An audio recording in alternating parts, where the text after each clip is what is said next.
Bismillahirrahmanirrahim. Assalamualaikum warahmatullahi wabarakatuh.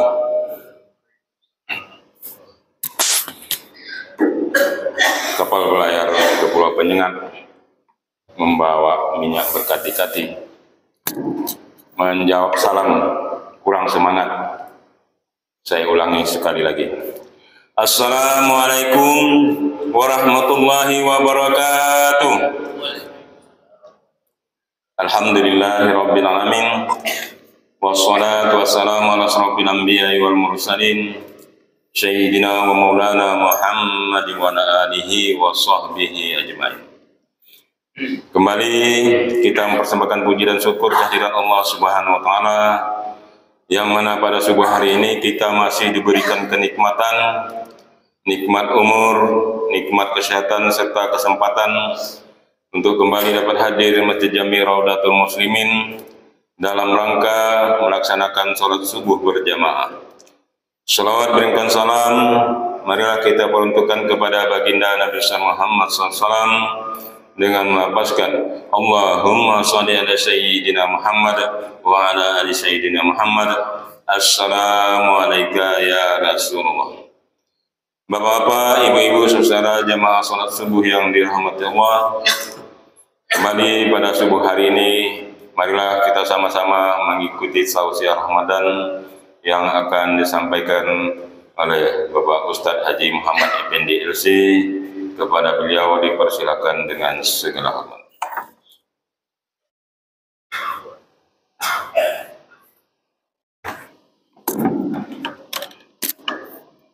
Assalamualaikum warahmatullahi wabarakatuh. Alhamdulillahirabbil alamin. Salatu wassalamu ala asyrafil anbiya'i wal mursalin wa ala alihi wa sahbihi ajma'in. Subhanaka la ilma lana illa ma 'allamtana innaka antal alimul hakim. La haula wa la quwwata illa billahil aliyyil azim. Rabbi shrah li sadri wa yassir li amri wa hlul 'uqdatam min lisani yafqahu qawli. Amma ba'd.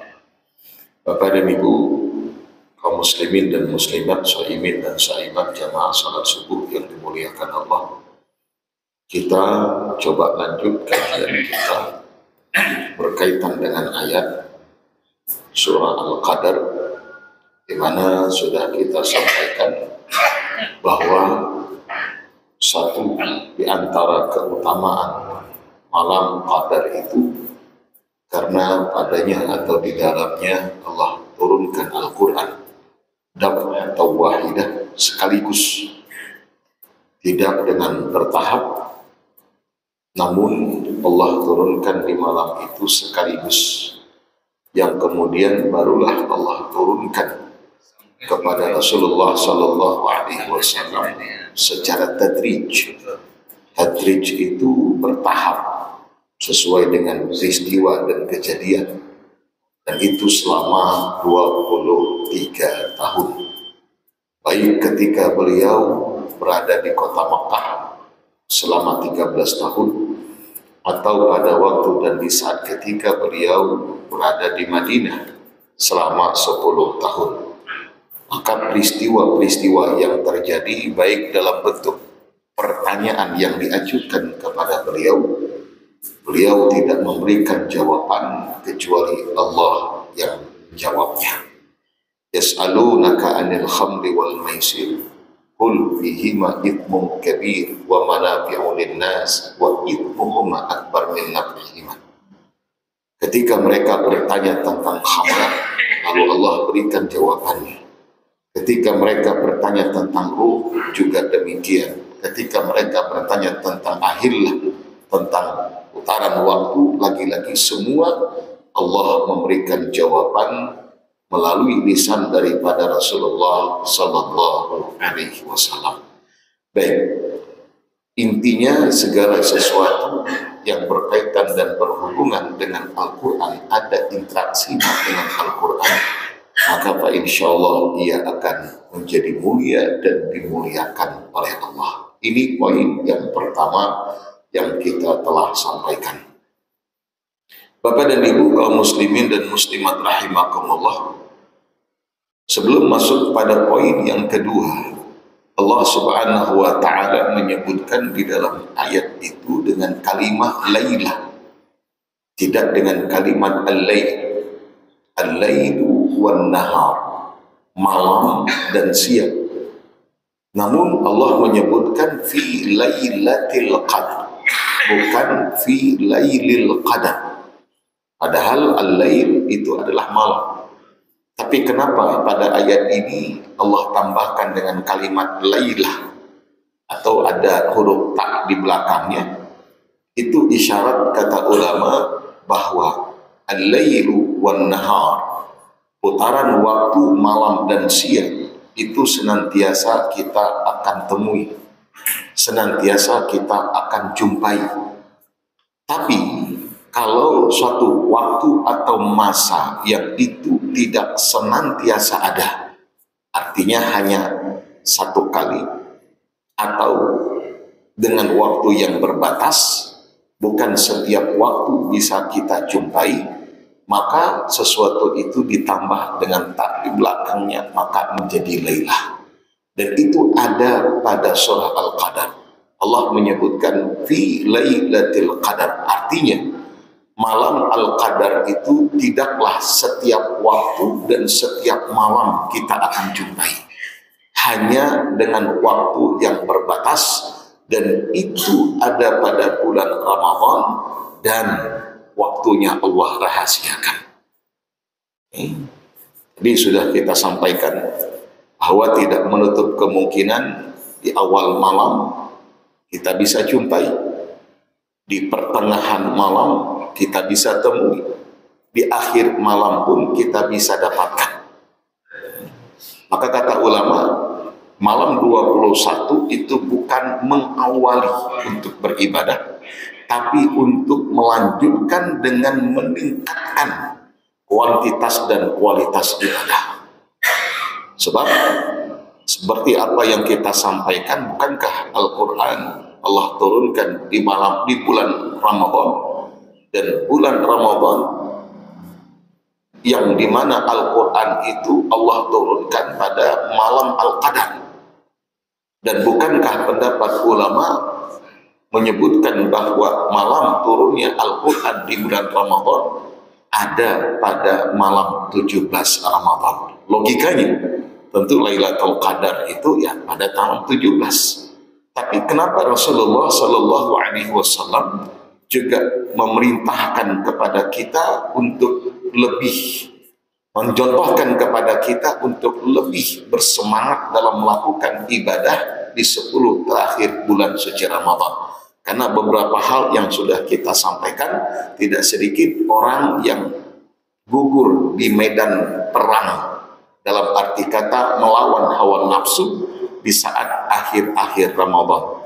Di saat tidak banyak orang yang menginginkan kemuliaan, kitalah yang ingin mendapatkan pada Allah Subhanahu wa ta'ala. Itu diantaranya. Baik, kita lanjut.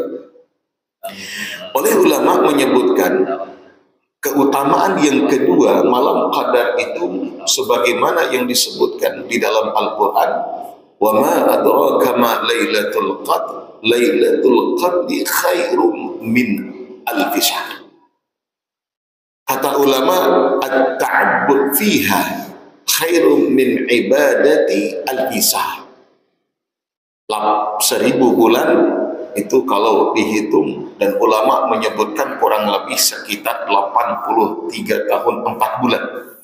Akankah umur kita sampai pada usia 83 tahun? Tipis harapan. Karena usia umat Rasulullah kisaran 60 sampai 70. Andai ada yang sudah lebih, fabiha wa ni'mah. Tinggal memperbanyak amalan, sebab itu bonus daripada Allah. Lihat ibadah yang kita lakukan, khairum min, kalimat khairum min di dalam ini ayat, kata ulama, bukan berarti malam Qadar itu sama nilainya dengan ibadah yang kita lakukan sebanyak 83 tahun 4 bulan. Tapi kalimat khairun min artinya itu jauh lebih baik. Nah, jadi bukan berarti sama, tapi jauh lebih baik. Artinya ada keutamaan yang Allah berikan kepada kita umat Rasulullah saat dimana ketika Rasulullah Sallallahu Alaihi Wasallam mendapati umat-umat terdahulu yang usianya panjang, masa hidupnya di dunia lama, otomatis kesempatan untuk beramal itu banyak. Kalau banyak beramal, tentu banyak pahala dan ganjaran yang didapat. Sebaliknya, ketika usia kita tidak panjang, masa hidup kita di dunia tidak lama, otomatis kesempatan kita untuk beramal sedikit. Sedikit beramal, tentu juga sedikit pahala dan ganjaran yang kita dapat. Ini yang menjadi pemikiran Rasulullah. Jadi Rasul merenungkan hal itu. Umur umat terdahulu panjang-panjang. Lalu bagaimana dengan umatku, kata Rasul? Kalau umat terdahulu punya banyak kesempatan untuk beramal, lalu bagaimana dengan umatku? Ini yang menjadi buah pikiran Rasulullah Sallallahu Alaihi Wasallam, dan Allah Maha mengetahui. Turunlah ayat ini yang Allah berikan keistimewaan kepada kita umat Rasulullah. Umur boleh tidak panjang, masa hidup boleh tidak lama di dunia, tapi nilai ibadah yang kita lakukan tidaklah kalah dengan ibadah yang orang-orang terdahulu sebelum kita kerjakan. Maka kemuliaan yang Allah berikan kepada kita umat Rasulullah janganlah disia-siakan. Bayangkan kalau dengan kita bermohon ampun bertepatan dengan malam itu, sebagaimana dalam satu riwayat hadis sahih daripada Sayyidah Aisyah yang langsung ditalkinkan oleh Rasulullah, bacaan dan doa langsung Rasulullah yang mengajarkannya, sebagaimana yang disebutkan, ya Rasulullah, andai dengan aku mendapatinya, mada aku, apa yang akan aku ucapkan, apa yang baik untuk aku katakan. Apa kata Rasul? Quli, katakanlah olehmu, Allahumma Allahumma innaka afuun tuhibbul afwa fa'fu anni. Riwayat lain dalam hadis Imam At-Tirmidzi, Allahumma innaka afuun karim tuhibbul afwa fa'fu anni. Ini yang diperbanyak, dan ini doa langsung diajarkan oleh Rasulullah Sallallahu Alaihi Wasallam kepada istrinya Sayyidah Aisyah saat beliau bertanya hal itu kepada Rasulullah. Ulama menyebutkan al-ibratu bi'umumil lafzi la bi khususis sabab. Walau ini yang dipertanyakan oleh Sayyidah Aisyah, walau doa ini yang diajarkan langsung oleh Rasul kepada Sayyidah Aisyah, tapi makna daripada doa dan peruntukannya bukan hanya sebatas untuk Sayyidah Aisyah, tapi juga untuk kita umat Rasulullah Sallallahu Alaihi Wasallam. Maka setiap malam kita baca doa ini, bahkan malam 21, andai dengan kita terus menghidupkan dan meningkatkan ibadah kepada Allah, baca baik di dalam zikir, baik dalam ketika sujud, tak ada masalah. Sebab kenapa? Ini doa yang maksud. Ini doa yang diajarkan langsung oleh Rasul, biar supaya penghayatannya lebih terasakan. Ketika kita sujud, kita baca Allahumma innaka afuun tuhibbul afwa fa'fu anni. Ya Allah, sungguh Engkau adalah Maha Pengampun yang mengampuni segala macam dosa, maka ampunilah hamba-Mu ini, ya Allah. Di saat ketika kita sujud, kita merasakan kedekatan kita kepada Allah itu lebih terasa, sehingga dengan doa yang kita mohonkan dan ingat bahwa ini langsung daripada Rasul, berharap semoga apa yang dirasakan oleh Sayyidah Aisyah dan juga dengan para ulama-ulama, para kekasih Allah, kita juga dapat rasakan di kala itu. Ini satu hal yang patut untuk kita renungkan, dan tidak hanya sekedar merenungkan, tapi tentu juga mengamalkan. Kapan lagi kesempatan yang akan kita dapat untuk beribadah dalam hitungan andai bertepatan dengan malam qadar, nilainya jauh lebih besar daripada 1000 bulan.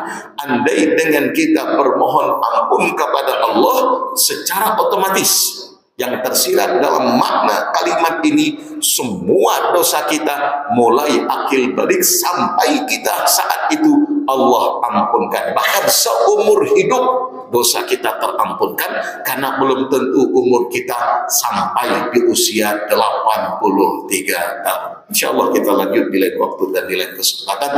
Wallahu ta'ala alam. Terima kasih. Mohon maaf.